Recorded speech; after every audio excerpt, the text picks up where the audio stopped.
तो आज हम आपके लिए लेकर आए हैं केमिस्ट्री 12th जैव अणु चैप्टर।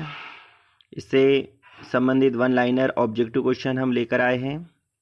कार्बोहाइड्रेट से संबंधित पहला क्वेश्चन है कि ग्लूकोज का क्या सूत्र होता है, C6H12O6, और रैमनोज का फॉर्मूला क्या होता है, C6H12O5 है। घरों में उपयोग की जाने वाली सामान्य शर्करा को हम सुक्रोज कहते हैं।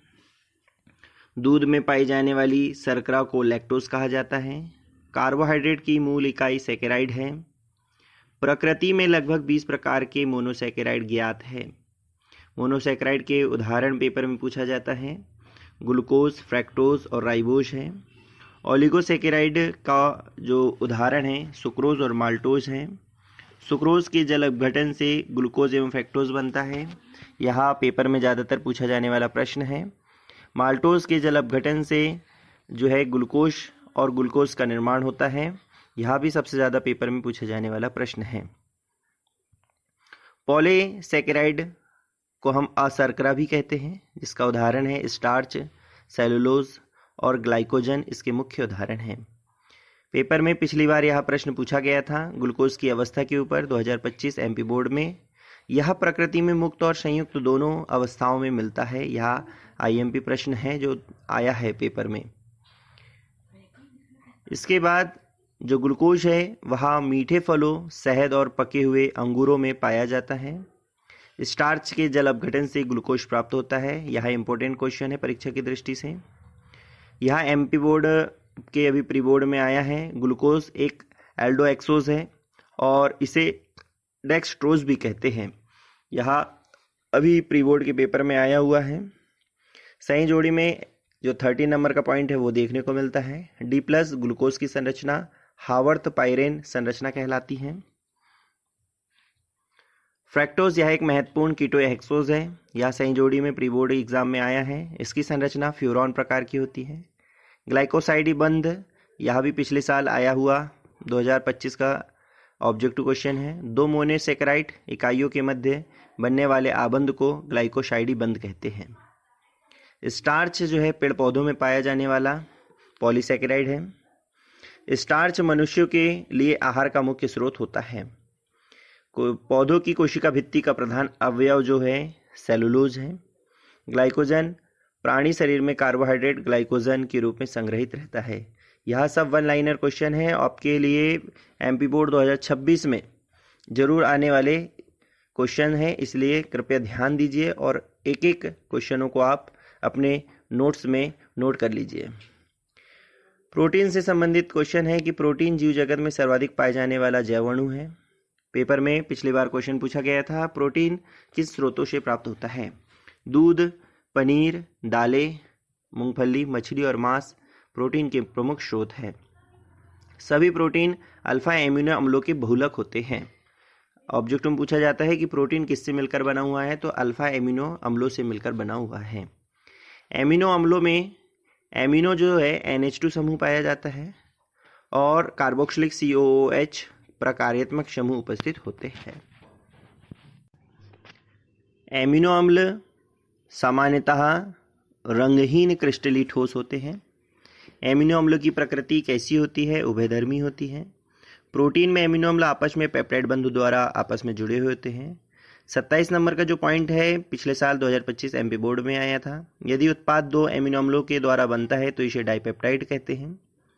रेशेदार से प्रोटीन से संबंधित क्वेश्चन है कि इनमें हाइड्रोजन एवं डाइसल्फाइड आबंध होते हैं और ये जल में अविलय होते हैं।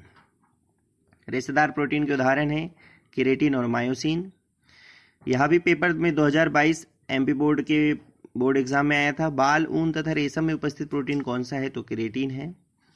मांसपेशियों में उपस्थित प्रोटीन कौन सा है, तो मायोसिन है। गोलाकार प्रोटीन ये जल में अविलय होते हैं। इसका उदाहरण है इंसुलिन और एल्ब्यूमिन। एमिनो अम्लों का विशिष्ट क्रम प्रोटीन की प्राथमिक संरचना बनाता है। जैविक निकाय में पाई जाने वाली विशिष्ट त्रिविमीय संरचना तथा जैविक सक्रियता वाले प्रोटीन प्राकृत प्रोटीन कहलाते हैं। प्राकृत प्रोटीन से संबंधित अभी क्वेश्चन आया था ऑब्जेक्टिव में, प्री बोर्ड में। प्रोटीन का विकृतीकरण का सबसे अच्छा उदाहरण है अंडे का उबलना, दही का जमना।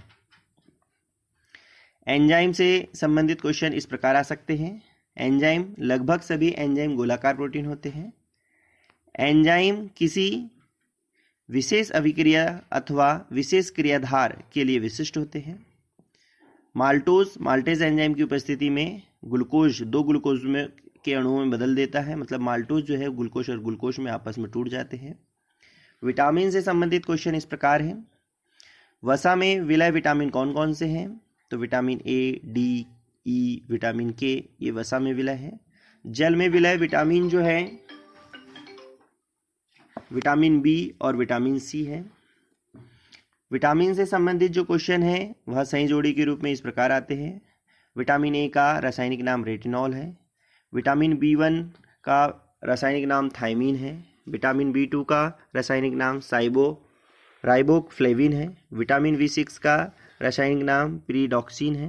विटामिन सी का रासायनिक नाम एस्कॉर्बिक अम्ल है।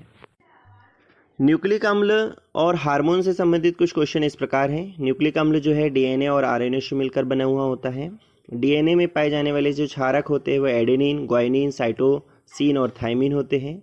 आरएनए में पाए जाने वाले जो क्षार हैं वह एडेनिन, ग्वानिन, साइटोसिन और यूरेसिल होते हैं।